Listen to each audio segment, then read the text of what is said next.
I thought I knew what betrayal was until I saw it unfold in real time on the screen she forgot to turn off. One message. 7 words. And then everything started to fall apart. My marriage, my peace of mind, the image of her that I believed to be real. This isn't just a story about a broken heart. It's a story about cracks that were always there, about lies disguised as love, and about what happens when someone who trusted too much finally stops forgiving. If your world has ever been turned upside down by someone you trusted most, this story is for you. Now let me tell you more about it. I used to joke that Clara walked straight out of some whiskey ad. She had that impossible kind of beauty, long red hair that caught the sun like fire, legs that didn't seem to end, and this voice, like honey dripping over gravel. Smooth, but with bite. She could charm a room or cut you down with 3 words if you ticked her off. And I loved her for all of it. We met 8 years ago at a friend's 4th of July cookout. She showed up in a white sundress and beat everyone at cornhole. I was smitten. We were married 2 years later, moved into a modest house, and started building something solid. I write code for a living, nothing flashy, but it pays well and I like the quiet. Clara worked in marketing, fast talking, tight deadlines, lots of travel. Somehow we balanced each other out. I thought. She had this work trip coming up, a week-long collaboration thing with her company's European office. I looked it up. Scandinavian place. Mountains, snow, lots of saunas. She was excited, not for the work, but for the bonding, the cultural experience, the team energy, as she put it. I remember packing her charger while she triple-checked her skincare stuff. That was Clara. Always polished, always a little chaotic. The first couple of days, she called every night. She looked tired on camera, sure, but she smiled. We joked, we shared stories. She'd tilt the camera to show me her hotel view. Look, babe, snow like powdered sugar, she said once. I missed her like hell, but I was glad she seemed happy. Then came day 3. It was a Wednesday night, just after 11 p.m. her time when I got a message. No call, just a text. Heading to the sauna with the girls. Love you. Night night. That was it. No video chat. No face. No, wish you were here. Just cold text. It felt like someone else wrote it. The punctuation was off. Clara's messages always had those little extra emojis. 2, a heart, a winky face, something flirty. This one felt blank. I stared at my screen for a minute. Thought about texting back, asking how the day went, maybe joking about her boiling herself like a lobster. But something stopped me. I waited. 2.5 hours passed. Then, finally, another message. Going to sleep. Write you when I get up. Love you. Still no call. No explanation for the silence. Nothing about the sauna. I replied, told her I loved her too, but my stomach was already turning. It felt off. And I don't mean that possessive, jealous kind of off. I mean the kind of off where your gut knows something your brain hasn't caught up to yet. I've been through this before. Different woman, years ago, but same pattern. Random coldness. Last-minute explanations. Emotional vanishing. That time it ended with me finding someone else's jacket in our closet. So, yeah, I've learned to listen to my gut. But Clara? She wasn't like that. She was sharp, sometimes moody, sure, but never cold. And never dishonest. At least that's what I'd believed, to the point of defending her against my own instincts. So when she suddenly starts changing the way she communicates, I notice. We talked about this trip a lot before she left. She mentioned that she'd be rooming with a colleague named Vera, someone from the Oslo office. They were going to share one of the nicer suites at the new location. Apparently, in Nordhaven, sauna culture is a thing. People do it late, sometimes with colleagues, and it's not weird. That's what she told me. But something about going to a sauna with coworkers at midnight, after a long day, without telling me anything else, rubbed me the wrong way. Especially when she's normally glued to her phone. Clara was the kind of person who'd text me about what kind of jam she got at the breakfast buffet. Now suddenly, she has no time for a quick video call? I started replaying the conversation from earlier that day. It was short. She said they were stressed out because of some presentation that she'd call later. Then, nothing. Until the sauna text. And the tone of that message, that's what really stuck. I lay in bed staring at the ceiling, my phone clenched in one hand. I kept rereading the message, like I could find some hidden meaning in it if I stared long enough. I couldn't sleep. It was the first time in our 6 years of marriage that I felt truly distant from her, not geographically, but emotionally. And when that hits, it hits like a freight train. You start remembering everything. Every fight, every half-truth, every outlook. You wonder if it was all leading here. By the time the sun came up, I'd barely closed my eyes. I told myself I was overthinking, that maybe she just needed a break from screens, that I'd wake up to a cheery message and a picture of some Nordic breakfast plate. But deep down, I already knew better. Something had changed, and I was going to find out what. Clara's work laptop was sitting right on her desk, just like she left it. She brought her personal phone and tablet with her on the trip, but left the company-issued stuff behind. I hadn't touched it the first few days. Honestly, it hadn't even crossed my mind. I trusted her. Or at least, I wanted to believe I still did. The whole thing had me so tied up inside I couldn't think straight. I sat down at the desk just to clear my head and, without really planning it, I opened the laptop. I don't know what I was expecting. Maybe to see her work calendar or some leftover browser tabs, something normal. Something that would calm me down. But when the screen lit up, the WorkLink app popped right into view. She must have had it set to launch on startup. Messages started syncing automatically, line by line. Most were just boring work stuff, project updates, scheduling conflicts, status checks. That actually helped for a moment. I figured maybe I really was just being paranoid. I clicked around a bit, skimmed a few threads. Her team was stressed, sure, but nothing strange stood out. Then I saw a name I didn't recognize at first, Nathan. It clicked a second later. He was one of the guys from the night we went out for drinks a few weeks earlier. Clara had only mentioned him in passing before that, some co-worker from a different department. I remember her telling me once, he's harmless. Just the quiet type. She'd said it with a shrug like he wasn't worth talking about. But now I was looking at a private message thread between the two of them, timestamped for last night. And then I read it. Clara, come to room 307. Nathan, about an hour later, going there. My eyes didn't leave the screen. I don't think I even blinked. My chest tightened so hard I couldn't breathe for a second. The world just stopped. I read it again, trying to see if there was some context I was missing. Maybe it wasn't what it looked like. Maybe there was some kind of work-related emergency or some team thing I wasn't aware of. I clicked up a few lines to see what led to it. But that was the whole thread. Come to room 307. Going there. No jokes. No emojis. No smiley faces. Just clean, flat text. Precise. Private. I stared at that screen like it was on fire. Clara and I never called each other when we were staying in hotels, mostly because we were always together. But when we did, even if she was in the middle of a presentation or something, she'd text me little things. Updates. Memes. Comments about the hotel soap. Now, not only was she being weirdly distant, but she was clearly inviting another man to her room. And this wasn't just any man. This was the same guy I saw her being weirdly playful with weeks earlier. I remember her snatching something out of his hand at that bar and shoving it into her coat pocket. She laughed in a way that didn't sound like her normal laugh. And she touched his arm just long enough for me to notice, then look away. I brought it up to her that night, too. Told her I didn't like the way she acted around him. She blew it off. Told me I was overreacting. That I needed to relax. That Nathan was barely a coworker. But now she was texting him to come to her room. I sat back in my chair and just stared at the wall for a good 5 minutes. I wasn't ready to believe what I knew deep down. I kept trying to make excuses for her. Maybe she needed something from him, like a work file or a charger. Except that didn't make any sense. Why was the message only to him? Why so late?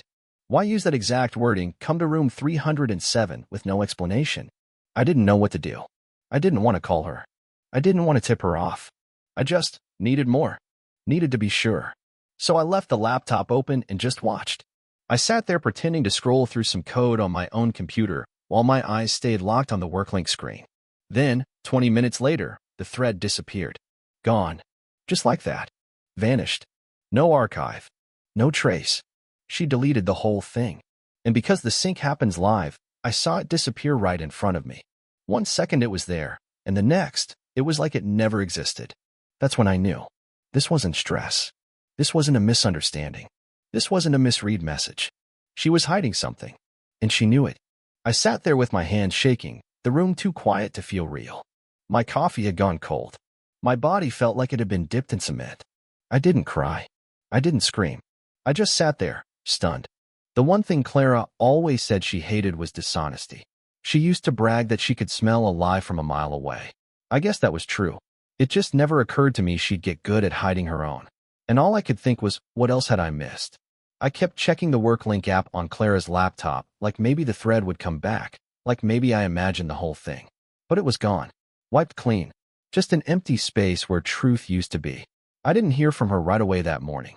Around 10 a.m. my time, I saw another message pop up on her worklink chat. She'd sent a message to another coworker, some guy named Daniel, I think from the UK office, and all it said was, "I have Nathan's phone. Let him know if he's looking for it." That was it. No context. No follow-up. Not even a question mark. I sat there rereading that sentence for a while, trying to make it make sense. Why would she have Nathan's phone? Was she doing him a favor? Did he forget it in the sauna? Did he leave it at dinner? That message rattled around in my head until another memory surfaced, something I hadn't thought about in full until now. About 2 weeks before her trip, we'd gone out for drinks with some of her coworkers. It was one of those last-minute Friday plans, where she texted me from the car and said, "Hey, everyone's meeting at Jasper's. Come join." I didn't know most of her colleagues, but I went anyway. I remember walking in and seeing her, already laughing with a group of people at a high table by the bar. Then I saw Nathan again. He was standing next to her, holding some kind of mint cocktail in his hand. He laughed. She laughed harder, then she touched his arm. Not a light tap. Not casual. She let her fingers linger just a second too long. It wasn't full-on flirting, not in a way that would set off alarms for most people. But I've been with Clara for 8 years. I know her rhythms. I know her tells. We ended up outside later, everyone smoking or talking under the heat lamps. I was chatting with one of the other guys when I looked over and saw her again with Nathan. They were standing close. Too close. The kind of close where you lower your voice, where you lean in instead of speaking up. I couldn't hear what they were saying, but whatever it was, she was smiling. He reached out and tucked her hair behind her ear. I froze. When we got home that night, I didn't yell. I didn't accuse. I just said, "You were acting kind of different tonight." She stopped taking her makeup off, looked at me in the mirror, and asked, "What's that supposed to mean?" I told her what I saw. The stir stick, the touching, the whispering. She didn't deny any of it.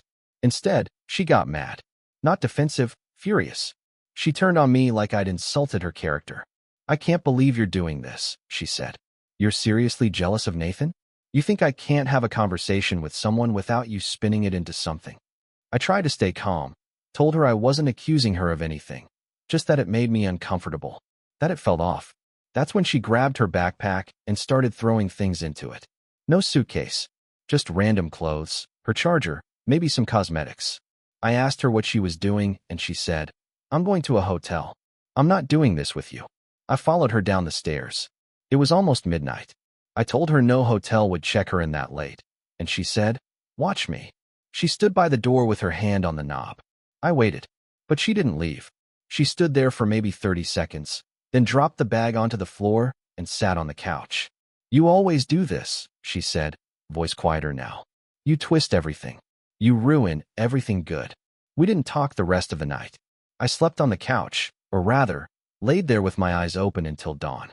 The next morning, she acted like nothing had happened. Made pancakes, even kissed me on the cheek. And like an idiot, I let it go. I didn't press. I convinced myself it was stress, or hormones, or just a bad night. That maybe I had overreacted. But now I know better. The truth is, I didn't want to believe she was capable of this. I built my world around the idea that Clara was difficult, yes, dramatic, often, but at the end of the day loyal. Mine. And now I was starting to realize that maybe I never really knew her at all. By day 5 of Clara's trip, I hadn't eaten more than a sandwich and half a bowl of cereal in almost 2 days. My brain felt like static, like I was stuck between wanting answers and dreading them. I hadn't shut my eyes in what felt like forever. I tried lying down a few times, but every time I closed my eyes, I saw that message again. "Come to room 307. I saw her smiling at that bar, leaning into Nathan. I saw her staring through me like I didn't matter. That afternoon, I got a FaceTime call from her. First one since the night of the sauna. I didn't answer right away. I let it ring twice, my thumb hovering over the green button. Then I picked up. Clara's face filled the screen. She looked tired, but she was smiling, like everything was fine. Like we hadn't skipped 2 whole days of real contact. Her hair was pulled back in a loose bun, and she had on a simple cotton shirt, the kind she wears to bed. We talked about work, her meetings, the usual surface-level stuff. She told me the day had been long, that they'd moved back to the first hotel because the project in the countryside wrapped up early. She mentioned grabbing dinner with a couple coworkers but didn't say who. Not a single mention of Nathan. At one point, she reached to adjust her hair, and the neckline of her shirt shifted. That's when I saw it. The red marks, a streak of irritation stretching from her collarbone down past what the camera could show. It was blotchy in a way that wasn't random. It looked like pressure had been applied over time in the same direction. A pattern I'd seen before. Not once, not twice, dozens of times. I knew exactly what caused it. I didn't say anything at first. My chest was full of bricks. Then I asked, casually, "Hey, what's that on your neck?" She blinked, looked down like she hadn't noticed. "Oh, that? Probably my scarf," she said. "It was rubbing weird. I wore it all day, and I think it irritated my skin." I nodded, even though I didn't believe a word of it. I knew her scarves. Thin, soft, mostly decorative. Not exactly sandpaper. And besides, the redness didn't follow a line like fabric would. It curved downward, and deeper than a scarf would ever sit. Still, I let her talk. I didn't push. Not yet. Instead, I asked about the sauna again. The night from earlier in the week, the one that didn't sit right with me. She tilted her head, like she had to think. "We barely went in," she said. "It was packed. Everyone was talking and laughing, so I only stayed like 5 minutes. Honestly, it wasn't relaxing." I waited a second, then followed up. "Did Vera go with you?" "Yeah, I think so," she said, squinting like she was searching for the memory. "We were all kind of in and out. I don't remember exactly." Her voice didn't waver, but it didn't sound sure either. I asked her one more thing. "Are you still sharing a room with Vera?" She nodded, but slower than usual. "MHM. Yeah, still rooming with V. Same setup as before." That didn't line up with what I'd seen on the message logs. If Vera was her roommate, why had Clara invited Nathan into her room so freely? Was Vera there when it happened? Did she know? Had Clara lied about who she was rooming with? Something was off. Way off. Her tone, her phrasing, her timing, it all felt rehearsed but half-hearted. Like she was too tired to keep the performance up but didn't want to give anything away. So I started recording. Not because I wanted to trap her or catch her in a lie. I just needed to be able to look back at the details later, to replay the conversation with a clear head. My thoughts were scrambled. I couldn't trust myself to remember anything clearly anymore. We kept talking for another 10 minutes. She seemed distant. Not cold exactly, just distracted. Like she had one eye on me and the other on something behind the camera. Her answers were shorter than usual. No playful teasing. No lingering questions about my day. Just checking the boxes. Eventually, she said she had to get ready for bed. I told her good night and hung up. I stared at my phone for a while after that. The image of those red marks burned into my brain.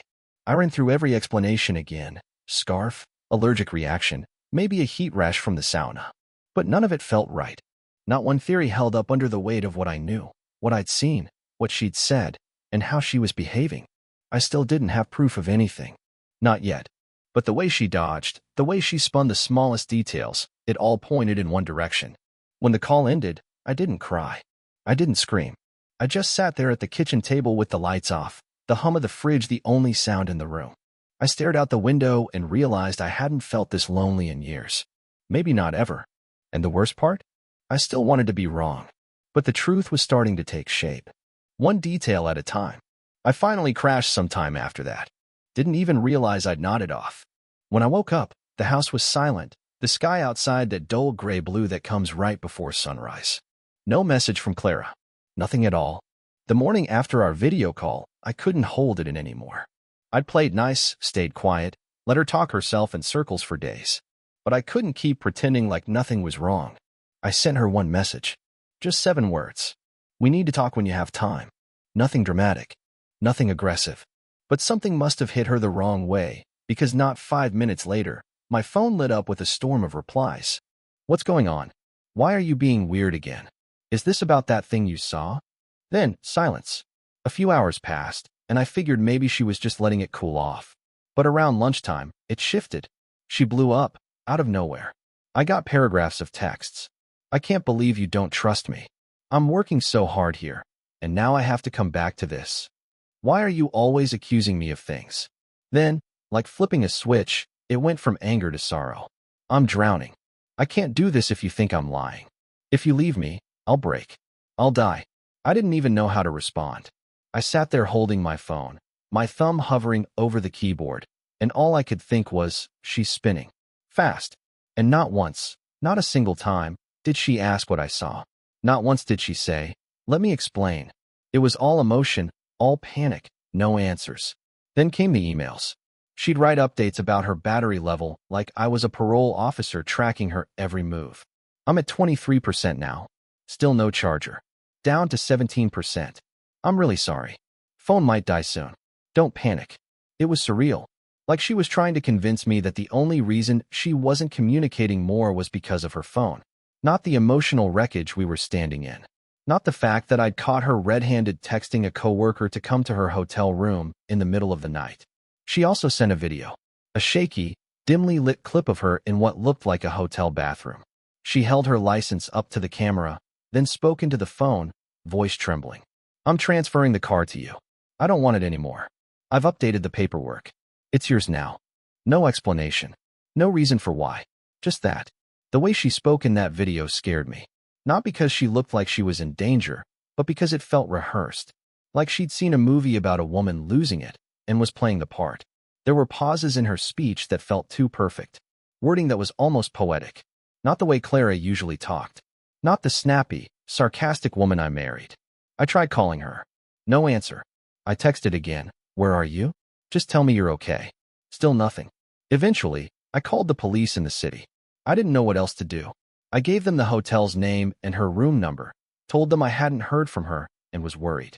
They agreed to do a wellness check. 2 hours later, I got a message. Not from her, from a number I didn't recognize. "Hi, this is Officer L. We've spoken to Clara. She's fine. A bit shaken, but nothing alarming. She said she'll contact you when she's ready." The relief I felt was quickly buried by something else, frustration. Because deep down, I knew this wasn't a breakdown. It was a performance. I'd seen Clara upset. I'd seen her sad, angry, panicked. But this was different. This was crafted. She wanted me to feel guilty. She wanted me to think I'd pushed her to the edge. She never once addressed what I had actually brought up. Not the red marks, not Nathan, not the messages. Just played the part of the victim and hoped I'd fall back into line. That night, I called my lawyer. I didn't know what I was going to do long term, but I needed someone in my corner. I explained everything. He didn't hesitate. "Go no contact," he said. "For now, lock things down. Don't engage emotionally. Don't argue. Don't explain. Just protect yourself." So I did. I unfollowed her on every platform. I logged out of her WorkLink account. I disconnected our shared Google Calendar. I changed my banking passwords. I wasn't going to let her scramble things while pretending to cry on the bathroom floor. She must have sensed the shift. Because the next day, I noticed she'd changed her Instagram password. The WhatsApp link in her bio gone. She'd blocked me from seeing her stories. Deleted a couple of photos of us. Nothing dramatic. Just quiet erasure. Like she was drawing lines between her life and mine. And still, no apology. No clarity. No attempt at honesty. She said she needed space to think. To think. About what? How to keep the lies straight. How to explain Nathan's name popping up at 1 a.m. and disappearing 2 minutes later. She said she was overwhelmed. Said she had too much on her plate. Said she was struggling with pressure at work, with being so far away. But she never said the one thing I needed to hear, the truth. And until she did, I wasn't going to play along anymore. A couple of days after I'd gone no contact, Clara finally sent me an email. The subject line was just my name. That alone made my stomach tighten. I clicked on it expecting some kind of confession or maybe just another rant. What I got was her version of the truth, or what she was willing to call it. She started by saying she was sorry for everything. Not specific, just everything. Then she went on to explain what happened with Nathan, in her own words. According to Clara, the message I saw, the one where she told Nathan to come to room 307, wasn't what it looked like. She said he had left a book behind earlier in the day, and she told him to swing by and get it before bed. Her words, not mine. Then, she said he came again later. This time, apparently, he forgot his gum. Not a file, not a charger, not even keys, gum. She literally said that. He came back to her room to get gum. I just sat there staring at the screen, reading and rereading the paragraph. She had the nerve to write that out like it made sense. She put gum in quotes, too, as if acknowledging how ridiculous it sounded, but still standing by it. Then she said they hugged. Nothing more. Just a hug. Well, not quite. She added that he kissed her neck once, but only in the moment, and she pushed him away after. She said she let him sit on the bed, but it was just to talk. She said nothing happened, no touching beyond that, no kissing on the lips, as if that mattered. She repeated 3 different times that nothing happened. She even said she was willing to go to the hospital to prove it, that she'd take any test they needed, like she was trying to clear her name in court. It read like something out of a legal deposition, not a letter to a husband. The phrasing in every sentence felt careful, measured, like she was trying to slip through a crack in the wall instead of just opening the door. She never outright denied that she crossed a line. She just kept framing it like the line was blurry, that they were close, that things got confusing, that she felt seen. She wrote, "We didn't kiss on the lips. He just lingered when he hugged me. I knew it was wrong, but I panicked." What stood out most was how she treated the whole situation like a miscommunication, like I had misunderstood what I saw, that I was blowing it up because I'd been hurt before and was seeing shadows where there weren't any. She even brought up our past, said she always tried to be the calm one between us, said maybe I was just more sensitive to these things, that there's a difference between physical closeness and emotional betrayal. She said she flirted a little at that team event weeks ago, but it wasn't serious. She said she was just being playful, and I took it too seriously. Then she pivoted, said she was under a lot of pressure, that the project had her burned out, that Nathan was someone who listened, who made her feel normal in the middle of all that stress. She said she needs help handling pressure, that she acts out emotionally when she's overwhelmed. I read that part 3 times. Acts out emotionally. I'd watched her invite another man to her room. I'd watched her lie to my face. I'd watched her delete messages in real time. That wasn't emotional confusion. That was premeditated. She was hiding behind a dozen phrases, trying to bury the one thing she wouldn't say, that she crossed a line. Not accidentally. Not once. And not in a way that could be explained away by burnout. I remembered that weird back-and-forth message I'd seen before everything got deleted. The one where they were talking about the book and the gum. At the time, it didn't make sense. It felt like nonsense. "Where's your book?" "Already have it. Maybe you can bring it by again. Only if you're going to be good." Now, looking back, I could see it for what it was. It wasn't about books or gum. It was a private language, just vague enough to be denied, just clear enough to be understood between 2 people who knew what they were doing. A conversation wrapped in plausible deniability, like they knew someone might find it. It was guilt-coated into banter, a flirt masked as a favor, all of it built on the hope that no one would dig deeper. And even after everything, she still thought I'd buy it. Still thought I'd read her email and say, "Okay, I get it. You were just overwhelmed." She didn't once ask what this did to me, what it felt like to sit there night after night, trying to piece together what happened in a room I'll never see, in a city I've never been to. She didn't talk about trust, or honesty, or the fact that she shattered both. She talked about stress, about pressure, about how maybe she just needed a break from everything, including us. That's when I stopped reading. I closed the email and sat back in my chair. Her story wasn't meant to make sense. It was meant to keep the truth just out of reach. But I'd already seen enough. I didn't want to be the one to file first. For a while, I held on to the hope that maybe things would calm down, that maybe she'd finally come clean, or at least try to make things right in a way that didn't feel like damage control. But that never came. Instead, I got more carefully worded emails, more vague apologies, more mental gymnastics trying to convince me that it wasn't as bad as I thought. So I did it. I filed for divorce. The lawyer handled the paperwork. It was clean, straightforward. No kids, separate finances, just a car and an apartment to divide. We'd been married for 6 years, but it felt like we were strangers now. And I wanted my name back from the mess she'd pulled me into. A few days after she got served, Clara messaged me and asked for one last conversation. By that time, she had already returned from her business trip and rented an apartment nearby. She hoped that I would soon let her back in. Although she didn't even want to return home. She said she wanted to tell me everything, that she needed to do it face to face, that maybe, just maybe, I'd understand her better if I could see her eyes when she spoke. I didn't want to meet, but I also didn't want the next meltdown to happen without a witness. So I said yes, under one condition: the meeting would be with a licensed therapist present. Neutral ground. No yelling. No throwing words like knives. Just truth, if there was any left. She agreed. The session was set up a few days later at a small clinic downtown. The therapist was a middle-aged woman with a calm voice who explained that she wouldn't be judging or giving advice, just moderating. Clara showed up wearing a cream-colored sweater, jeans, no makeup. She looked tired, smaller somehow, like someone had deflated her from the inside. When she walked in, she gave me this hollow smile that didn't reach her eyes. I didn't smile back. We sat down on opposite ends of the couch. The therapist asked Clara if she wanted to begin. She nodded and stared at her hands for a moment before starting. She said she didn't mean for things to happen the way they did. That it started with conversations, with little moments during work events. That Nathan was just someone who listened. That she'd been under pressure and didn't know how to ask for space. She kept using the word connection like it explained anything.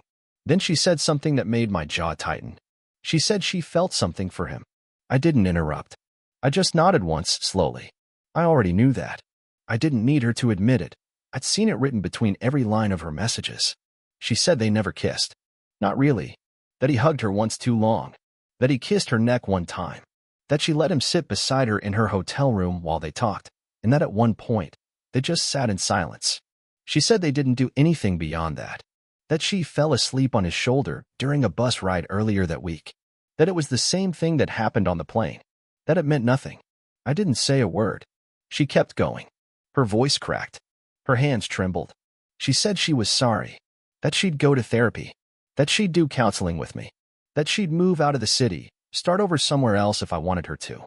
She said she'd stay celibate forever, even move back in as roommates if that's all I could handle. She said she'd do whatever it took just to not lose me completely. I looked at her for a long time. She wasn't crying like before, not dramatic, not falling apart. It was more like a quiet breaking. The kind that happens when someone finally realizes they can't talk their way out of what they've done. I waited until the room felt still, then said the only thing I'd been thinking since the moment I saw that message. You lost me the moment you invited him in. That was it. No yelling. No accusations. Just the truth.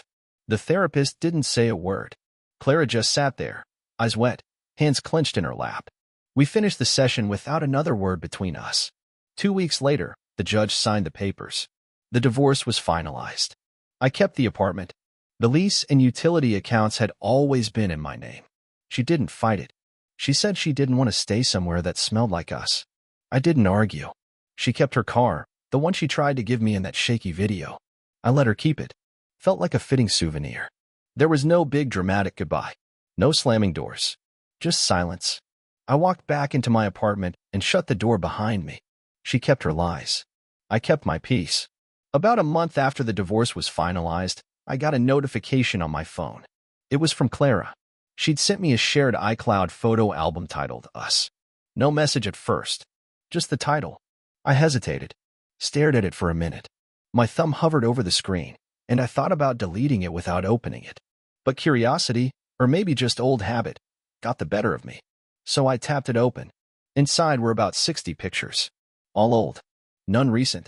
The first was from our wedding, the candid one where we were laughing after she accidentally spilled a bit of champagne on my shirt. I remembered the photographer saying it was their favorite shot. We looked happy in it. Not posed. Not pretending. The next was a photo from the first apartment we rented together. The one with the terrible water pressure and the tiny balcony where we used to eat takeout when we were too broke for restaurants. More photos followed. Road trips. Beach walks. The day we adopted our dog, who we'd given to her sister when we moved to a building that didn't allow pets. We were smiling in every photo. The kind of smiles you only manage when you think the world you're building is real. A few minutes later, another notification popped up. A text from Clara. Just in case you forget how much we had. I didn't reply. I closed the album and turned my phone face down on the table. I sat there in silence, the kind that stretches out so wide it feels like a room all by itself. Not angry. Not sad. Just still.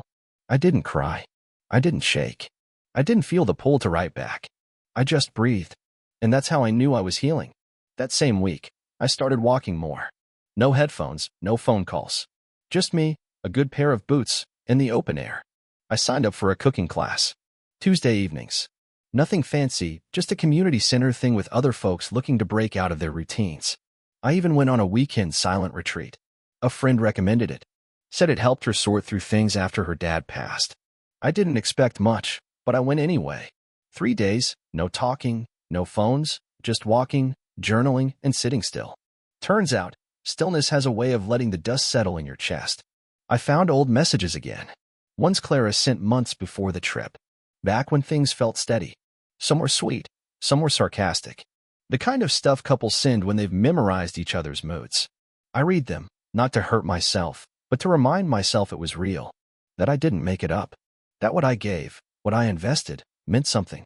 A few weeks later, one of her friends messaged me, someone I hadn't expected to hear from.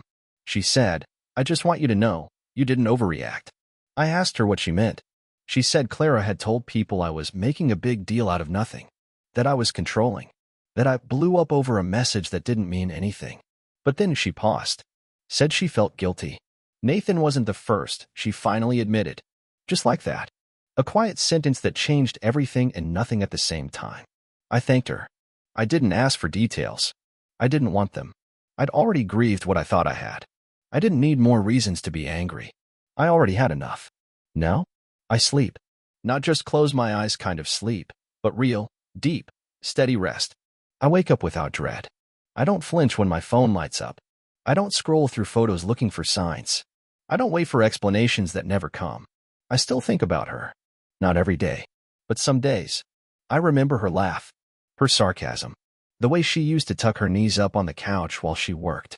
But I also remember the moment I saw that message, "Come to room 307. I remember what it felt like when the trust broke. I'm not the same man I was before all of that, but I am someone better, someone free. Share your thoughts in the comments. Could this relationship have been saved if she had confessed early and completely? If you liked the story, subscribe to the channel and give us a like.